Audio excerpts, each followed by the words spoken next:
जरा सोचिए, UP police में एक सिपाही कुछ सालों में प्रवचन देने वाला बाबा कैसे बन गया। उसके एक इशारे पर हजारों भक्त इकट्ठा हो जाते थे। उसका पाखंड देखने के लिए हजारों की भीड़ जुटती थी।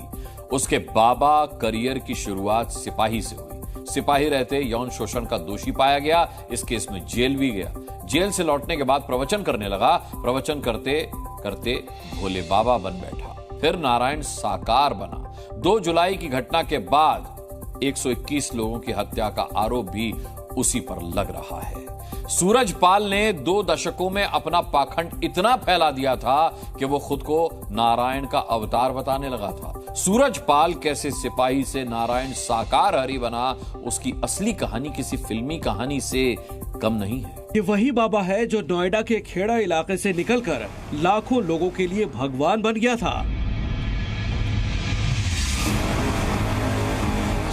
ये वही साकार हरि बाबा है जिसके पैरों की धूल छूने के लिए भक्त अपनी जान भी जोखिम में डाल लेते हैं। सूरजपाल उर्फ नारायण साकार हरि बीते 2 दशकों में ये बाबा लाखों भक्तों के लिए भगवान बन गया।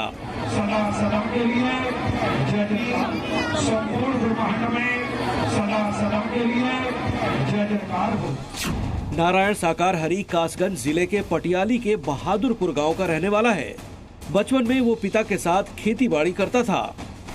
बाद में यूपी पुलिस में सिपाही के पद पर नौकरी लग गई। यूपी में वो कुछ टाइम तक लोकल इंटेलिजेंस यूनिट में भी तैनात था। सूरजपाल उर्फ नारायण साकार हरि कुछ समय के लिए इटावा कोतवाली में तैनात था। साल 1993 से 1994 तक इटावा में वो लोकल इंटेलिजेंस यूनिट में तैनात था। उसके साथ काम कर चुके रिटायर्ड अफसर बताते हैं कि वो डिपार्टमेंट के काम से ज्यादा आश्रमों के चक्कर लगाता था। थोड़ा ही समय रहे, ज्यादा समय नहीं रहे, लेकिन ये थोड़ा उस समय भी पूजा पाठ ज्यादा करते थे। और निरंकारी आश्रम संत यहाँ दीप टाकीज के पास जो है स्थित, तो वहाँ अधिकांश जाया करते थे। नारायण साकार हरि की प्रदेश के 12 अलग अलग थानों में तैनाती रही, लेकिन उसी दौरान उस पर एक कलंक लगा।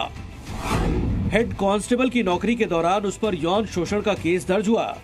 इसी केस में उसे पुलिस की नौकरी से बर्खास्त कर दिया गया। कई महीनों तक जेल भी रहा।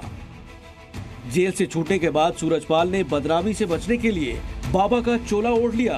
बाबा बनने के बाद सूरजपाल ने उन लोगों को टारगेट किया जो गरीब और कम पढ़े लिखे थे।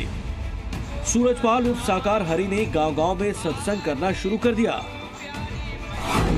साल 1999 में सूरजपाल ने पहली बार सत्संग शुरू किया। ये सत्संग उसने अपनी पत्नी के साथ किया था। छोटे छोटे सत्संग में लोगों की भीड़ जुटने लगी तो उसका मनोबल बढ़ गया और फिर उसने अपना नाम भोले बाबा रख लिया। 17 साल पहले यूपी पुलिस के सिपाही की नौकरी छोड़कर सूरजपाल सिंह नारायण साकार हरि उर्फ भोले बाबा बन गया और अपने सेवादारों की मदद से देश के अलग अलग राज्यों में घूमकर उसने अपने अनुयायी बनाए।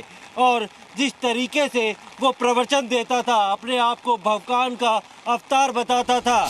धीरे धीरे भोले बाबा के अनुयायियों की संख्या बढ़ती गई और जिसके बाद उसने भोले बाबा से सीधे नारायण का अवतार बनने का पाखंड किया।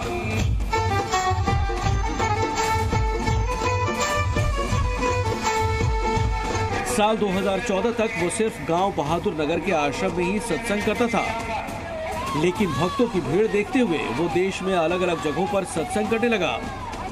जी न्यूज की टीम सूरजपाल के उस घर पहुंची जहां उसका बचपन बीता था। सूरजपाल की उसके भाई और रिश्तेदारों से नहीं बनती। परिवार के लोग ही बाबा की पोल खोल रहे हैं।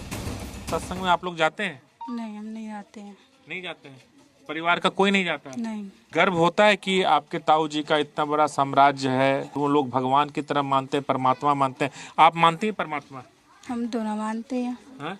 आप मानते हैं कि आपके ताऊ जी चमत्कार करते हैं, कई लोगों का जो बीमारियां दूर होती है, ये सब देखा आपने?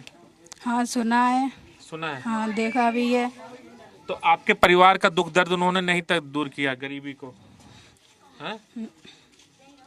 बोलिए आप, आपके परिवार के तकलीफ को दूर किया? नहीं किया। यही सूरजपाल की हकीकत है। जिस शख्स पर उसके ही परिवार के लोग भरोसा नहीं कर रहे, जो खुद आलिशान जीवन जी रहा हो लेकिन उसका परिवार गरीबी में रहने को मजबूर है, ऐसे हालात में बाबा की असली सच्चाई क्या है, अंदाजा लगाया जा सकता है।